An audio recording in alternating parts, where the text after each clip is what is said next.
秋天天氣乾燥，好容易有喉嚨痕、喉嚨乾、乾咳同埋皮膚乾嘅情況，係時候咧煲翻個李子糖水啦。糖水潤肺止咳、潤膚，亦有健脾胃安神嘅效果。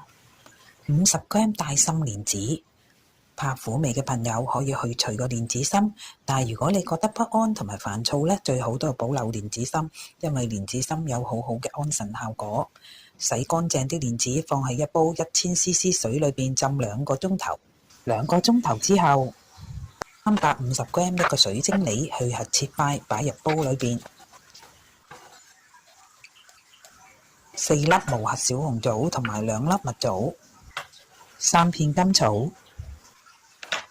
蓋好大火煮滾。滾起之後轉細火煮30分鐘。30g 乾百合，蓋好細火煮多15分鐘，做好啦，香甜美味。